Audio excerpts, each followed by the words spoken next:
Bismillahirrahmanirrahim. Assalamualaikum warahmatullahi wabarakatuh. Bismillahirrahmanirrahim.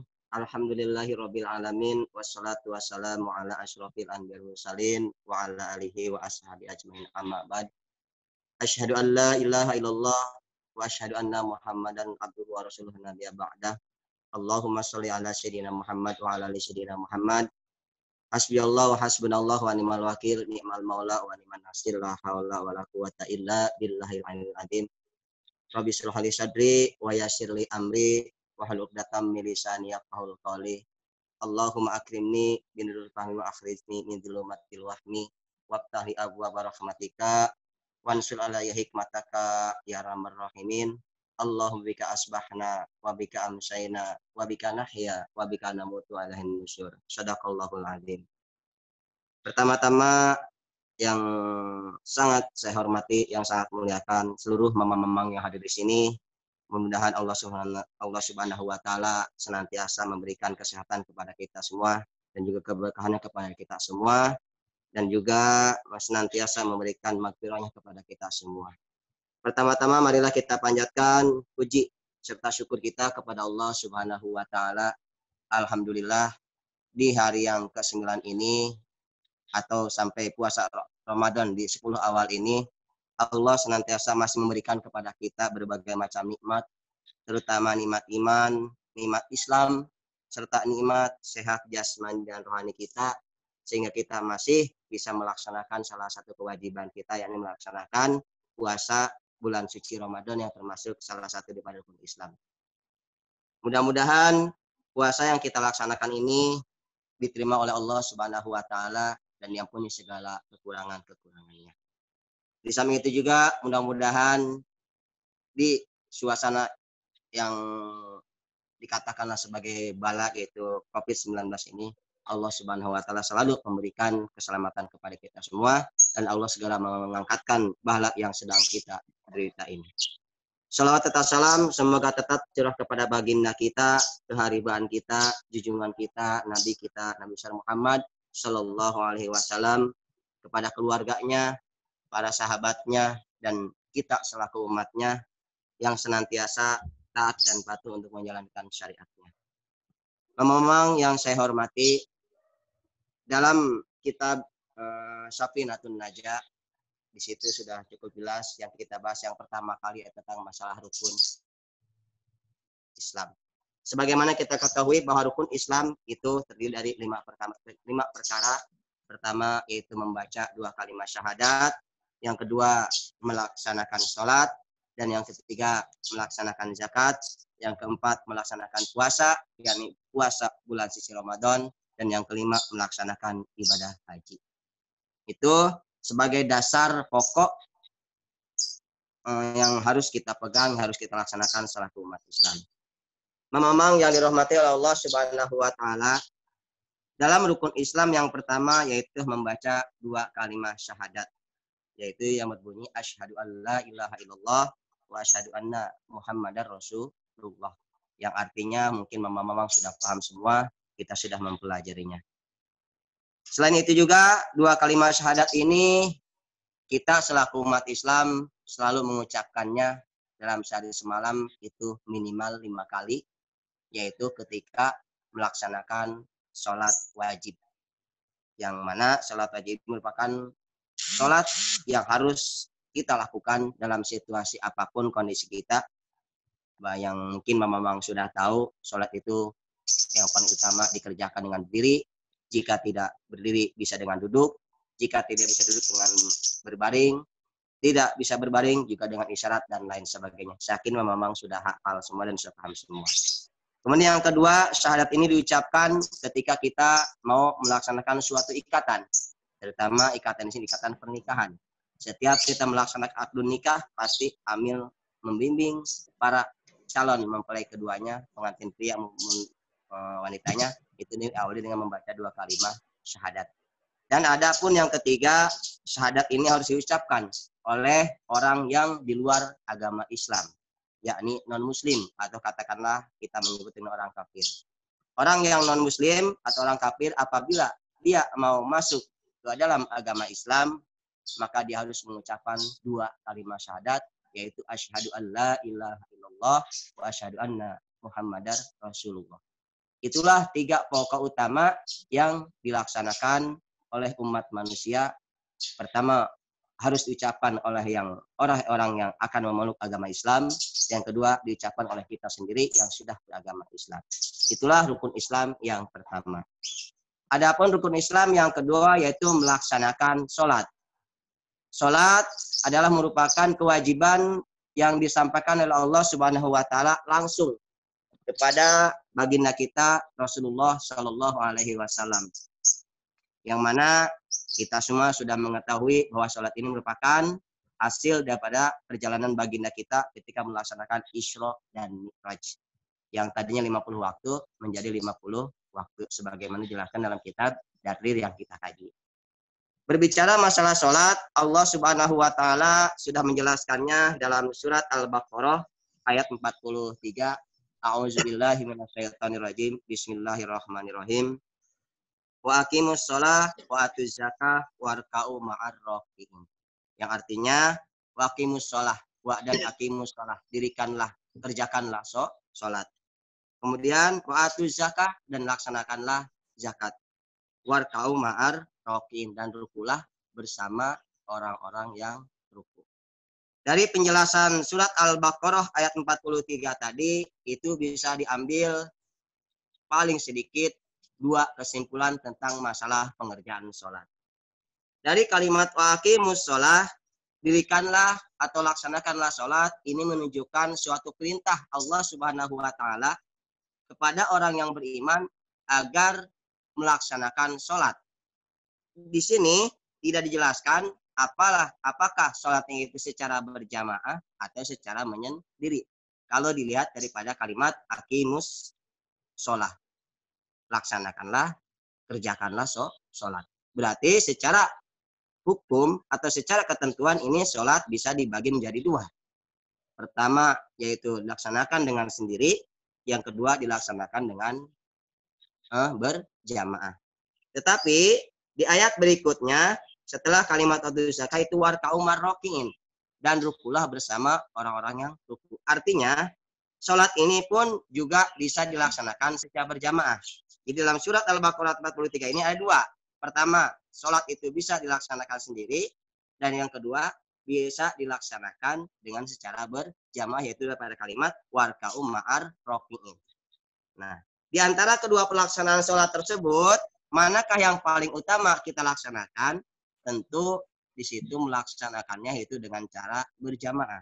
Kenapa? Berdasarkan sabda Rasulullah SAW yang kita sering baca dalam kitab Tantul Qaul, di situ banyak. Sholatul jamaati afdhalu min sholatil fardhi bi sabi wa isrina darajah. Sholat berjamaah itu lebih besar pahalanya dengan 27 derajat. Jadi di antara sholat menyendiri dengan sholat berjamaah itu ternyata pahalanya lebih besar dan lebih bagus dengan cara melaksanakan sholat berjamaah. Mungkin mamang saya yakin, mamang sudah tahu semua tentang masalah keutamaan fadilah kita melaksanakan sholat berjamaah. Salah satunya bisa mempererat tali silaturahmi, bisa mempererat ukhuwah Islamnya dan lain sebagainya. Tentu situ banyak sekali ya manfaat dan faedahnya kita melaksanakan sholat berjamaah. Akan tetapi di masa sekarang ini, yaitu tetap adanya COVID-19, maka sholat berjamaah ini yang tadinya kita laksanakan di masjid, di mushola dan sebagainya, mungkin para ulama kita, para tokoh kita, ya, itu mereka bersepakat dan sebagainya karena yang namanya virus, maka mereka menganjurkan untuk melaksanakan sholat berjamaahnya di rumah masing-masing. Kenapa? Dengan adanya wabah ini. Tetapi kalau kita lihat ke bawah, di daerah perkampungan dan lain sebagainya, sampai saat ini pun juga tetap mereka masih melaksanakan sholat berjamaah. Dengan asumsi alasan yang kita pikir memang masuk akal. Apa kata mereka? Kita kan nggak ada orang yang pergi jauh dan lain sebagainya. Kita orang di sini nggak pernah kemana-mana, hanya sumur, dapur, sawah dan sebagainya. Maka tetap mereka melaksanakan sholat berjamaah walaupun ada himbauan dari aparatur pemerintah dan sebagainya agar mereka tidak berkumpul dan lain sebagainya. Tapi di situ timbul banyak polemik dan lain sebagainya, termasuk saya pribadi. Saya paling bingung menentukan apakah sholat dilaksanakan atau tidak, apalagi karena saya bernyangkut masalah kepemerintahan seperti itu. Maka bagaimana menyikapi kita tergantung kepada kita lihat situasi dan kondisi di situ dengan memberikan saran dan lain sebagainya. Nah itulah memang sekalian. Jadi kembali ke yang tadi, sholat yang paling utama yaitu dengan dilaksanakan secara berjamaah. Bahkan dalam keterangan, memang juga sudah tahu semua, ada keterangan di situ, man adroka jama'ata arba'ina yauman, kata baulahu lahu baru'atan minan nar, wa baru'atan minan nifaq. Yang artinya, barang siapa yang mendapati sholat berjamaah 40 hari, maka Allah akan mencatat baginya terbebas dari api neraka dan terbebas dari sifat kemunafikan. Itu salah satunya, yaitu kita melaksanakan sholat berjamaah. Jadi yang pertama, pahala kita apabila sholat berjamaah 27 derajat. Dan yang kedua, apabila kita melaksanakan sholat berjamaah selama 40 hari, maka Allah akan memberikan kebebasan kepada kita, terbebas dari api neraka dan terbebas dari sifat kemunafikan. Memang yang dirahmati Allah Subhanahu wa taala. Kalau kita kembali lagi membuka kitab Safinatun Najah, yaitu kitab yang paling dasar yang kita pelajari. Di situ dijelaskan tentang tata cara melaksanakan sholat. Kembali ke yang tadi, apabila kita mau melaksanakan sholat secara berjamaah, maka ada beberapa syarat yang harus kita laksanakan. Yang pertama tentu di situ ada syarat buat imam dan ada syarat buat makmum. Adapun syarat imam pertama adalah dia harus mengetahui tentang perkara apa saja yang akan membatalkan sholat untuk dirinya. Itu yang pertama. Ya. Jadi kita harus tahu sebagai imam, harus tahu perkara-perkara apa saja yang dapat membatalkan sholatnya. Jadi jangan sampai imam sendiri yang menjadi imam itu tidak tahu tentang hal-hal yang dapat membatalkan sholat. Bagi kita memang semua, alhamdulillah kita sudah mempelajari, sudah tahu perkara-perkara apa saja yang dapat membatalkan sholat. Tetapi kalau kita terjun di masyarakat, itu masih banyak para imam yang sedikit banyaknya tidak mengetahui tentang perkara-perkara yang membatalkan sholat. Bahkan ada suatu daerah, ya, yang mana yang penting asal imam itu bisa baca doa, bisa baca surat Fatihah dan sebagainya, itu dikatakan sebagai ustaz. Padahal kalau kita tahu ustaz itu ada perbedaannya, ada ustaz, ada al-ustaz. Kalau al-ustaz ya seperti guru kita semua, beliau mengetahui, memahami tentang ilmu dan sebagainya. Tapi kalau ustaz di kampung rata-rata yang mereka notabene hanya katakanlah sebagai tahu sebagai dasar-dasarnya saja, tidak mempelajari yang pokok-pokoknya, mohon maaf apabila ada yang salah gitu ya. Mereka langsung yang penting mereka bisa melaksanakan sholat dan lain sebagainya. Nah, disitulah tugas kita untuk mengadakan sharing, yaitu memberitahukan, memberikan pertemuan di antara empat mata dan sebagainya untuk membahas hal-hal seperti ini. Nah, kalau di kami di sini biasanya itu malam Jumat selalu mengadakan pertanyaan. Bahkan muncul berbagai macam pertanyaan yang terjadi sekarang, seperti taraweh. Oh, yang ini cepat sholat tarawehnya. Oh, yang ini dan lain sebagainya. Itu muncul berbagai macam pertanyaan, mama. Maka di situ menyikapinya, bagi imam harus bisa menjelaskan. Bahkan ada suatu pertanyaan, kenapa Pak yang di sini tarawihnya cepat? Saya baru mau ruku, dia udah bangun duluan. Ya, kita bahas di situ. Salah satu syaratnya sholat itu adalah tertib yang terakhir. Mana? Kita jelaskan. Yang tadinya mereka tidak paham, menjadi paham. Contoh ketika sedang ruku, minimal kita membaca Subhana rabbiyal a'zimi wa bihamdi 1 kali. Kalau sudah tertib semuanya, baru kita bangun kembali. Memang di kampung banyak perselisihan dan sebagainya.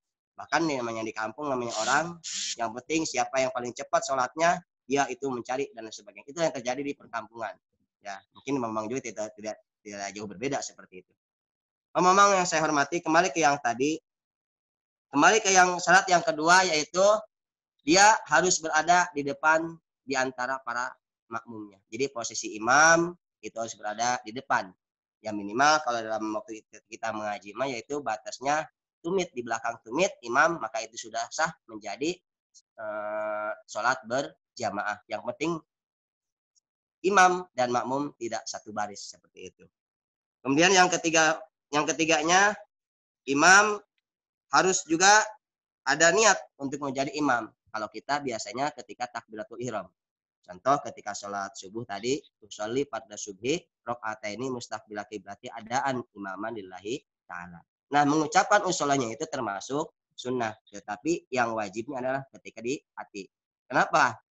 Karena saya sendiri suka menjelaskan kepada para jamaah, minimal dalam sholat itu ada 3 rukun. Ada rukun kauli, ada rukun fi'li, dan rukun qalbi.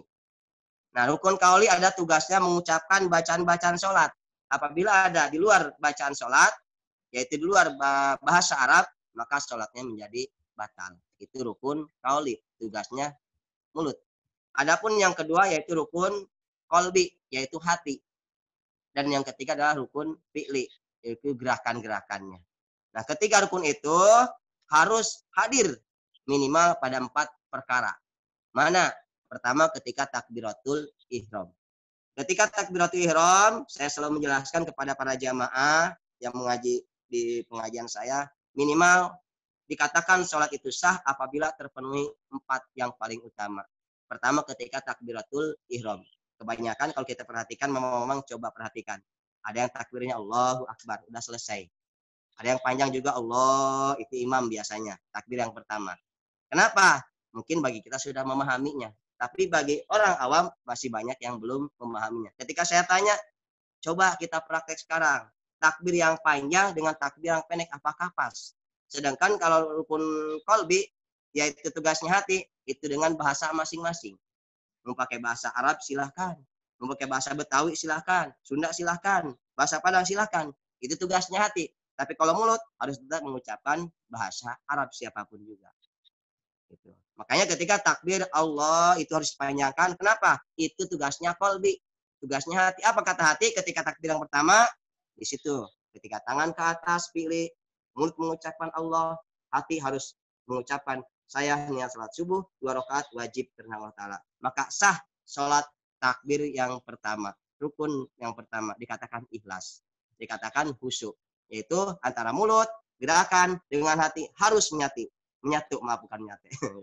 Harus menyatu. Kebanyakan kalau diperhatikan mereka Allahu Akbar selesai. Mungkin kolbinya ketinggalan. Coba kalau baru gini, Allahu Akbar, saya niat sholat. Berarti sholatnya belum sempurna. Makanya saya selalu menegaskan kepada jamaah agar takbir yang pertama itu dipanjangkan. Kenapa? Memberikan kesempatan kepada hati. Apa kata hati? Contoh ketika zuhur, ketika begini, saya niat sholat zuhur 4 rakaat wajib karena Allah Ta'ala. Itu yang pertama. Yang kedua, harus khusyuk ketika kalimat iyyaka na'budu wa iyyaka nasta'in. Yaitu hanya kepada Engkau kami menyembah dan hanya kepada Engkau kami mohon pertolongan. Itu yang kedua. Untuk orang yang ibaratnya belum sempat belajar dan sebagainya. Saya yakin kalimat iyyaka na'budu wa iyyaka nasta'in semuanya sudah paham. Tinggal mempelajari bagaimana artinya. Lalu yang ketiganya yaitu kalimat asyhadu an la ilaha illallah wa asyhadu anna muhammadar rasulullah. Ketika itu saya tanya, Bapak-bapak Ibu, apakah tahu artinya kalimat asyhadu an la ilaha illallah wa asyhadu anna muhammadar rasulullah? Mereka menjawab spontan tahu. Kalau begitu tolong ketika dalam tasyahud, tolong bacanya jangan cepat-cepat. Kasih kesempatan kepada hati. Apa kata hati? Ketika mengucap kalimat asyhadu an la ilaha illallah, diam sebentar, kasih kesempatan hati. Apa kata hati? Aku bersaksi tiada Tuhan selain Allah. Lanjutkan lagi, wa asyhadu anna muhammadar rasulullah, dan aku bersaksi Nabi Muhammad utusan Allah. Kesananya terserah. Itu minimal yang harus kita khusyuk dalam sholat kita. Dan terakhir adalah tertib. Mana? Ketika ucapkan salam. Kebanyakan kita assalamualaikum, assalamualaikum. Kebanyakan seperti itu. Mana yang tertib? Guru kita mengajarkan assalamualaikum warahmatullah. Tengok ke kanan. Assalamualaikum warahmatullah. Tengok ke kiri. Baru kali ya kita biasanya mengucapkan sami'na wa ata'na ghufranaka rabbana wa ilaikal masir. Itu yang selalu saya tekankan kepada para jamaah ketika sedang di pengajian. Itu minimal. Maka dikatakan sholat itu sah dan insya Allah itu dikatakan sebagai sholat yang khusyuk. Apalagi mau ngomong semua barangkali sudah hafal semua dan lain sebagainya. Saya yakin seperti itu. Itu sebagai dasar utama. Nah, bagaimana kelanjutannya? Pelajari lagi.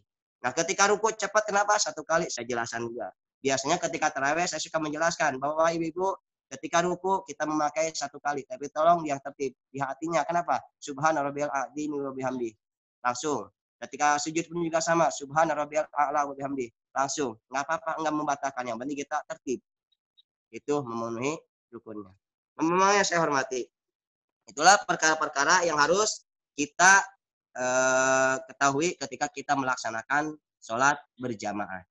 Jadi kalau ke sholat berjamaah ada persyaratan-persyaratan yang harus diketahui oleh imam maupun makmum. Di sana juga ada ya dalam kitab Safinatun Najah tersebut, salat makmum di sini sudah ada ya. Kemudian syarat berikutnya yang sah itu berjamaah bagaimana? Sudah ada di sana juga, sudah cukup jelas semua. Yaitu apabila imamnya laki-laki, maka makmumnya pun juga boleh laki-laki dan boleh perempuan. Jika imamnya perempuan, maka yang makmumnya pun juga harus perempuan. Jika imamnya tidak boleh laki-laki, kalau imamnya perempuan. Kalau imamnya khunsa, maka yang di belakang makmumnya boleh khunsa dan boleh perempuan. Tidak boleh laki-laki tulen. Seperti itu. Khunsa itu mohon maaf sebagai kita itu manusia yang memiliki 2 alat kelamin ya Mas ya. Jadi orang yang memiliki 2 alat kelamin dikatakan sebagai khunsa apabila dia dikatakan dia laki atau perempuan ketika sudah akil balik. Ketika akil balik dia cenderung sukanya kepada cowok, berarti dia perempuan si khunsa tadi. Boleh nanti kalau sudah balik dirapetin, dibuang tuh yang itunya. Tapi ketika balik ini lebih condong kepada perempuan, berarti laki-laki itu lain. Boleh dibuang yang perempuannya. Seperti itu. Bagaimana kalau kedua-duanya? Berarti hebat. Dia bisa jadi bapak, bisa jadi ibu. Kali seperti itu. Itu katakanlah hunsa. Memang sudah paham di situ ya. Ini paling dasar. Ini namanya ngaji kampung, Mang. Bukan ngaji intelek. Amal salat memang ngaji intelek semua gitu, Pak. Ini kalau saya di kampung gitu, Pak. Nah, berikutnya memang jamaah pengajian yang saya hormati. Itu persyaratan-persyaratan yang harus dilakukan yang diketahui oleh para imam dan makmum.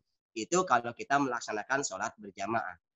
Tetapi apabila kita mau melaksanakan sholat dengan menyendiri, artinya tanpa berjamaah, maka cukup 1 syarat yang harus kita ketahui mana, yaitu kita tahu perkara-perkara apa saja yang akan membatalkan sholat. Itu kalau kita melaksanakan sholat itu secara menyendiri. Itu. Jadi antara sholat menyendiri dengan berjamaah, maka yang paling utama adalah kita melaksanakan sholat berjamaah. Tetapi di masa sekarang ini, bagi yang mereka sehat dan sebagainya, silakan datang ke masjid dan lain sebagainya untuk melaksanakan sholat berjamaah. Tetapi kalau sekarang ada anjuran bagi mereka yang sakit, yang punya punya penyakit jantung dan sebagainya, itu lebih baik tidak usah ke masjid. Kenapa? Khawatir tertular virus tersebut, yaitu dengan sebutan virus corona. Memang yang dirahmati oleh Allah Subhanahu wa taala, mudah-mudahan penjelasan tentang kultum ini barangkali yang begitu singkat dan sebagainya ya. Mungkin yang problem yang ada di masyarakat ini saya sedikit banyak saya sampaikan. Apabila ada hal yang kurang berkenan, mohon maaf. Wabillahi taufiq. Wassalamualaikum warahmatullahi wabarakatuh.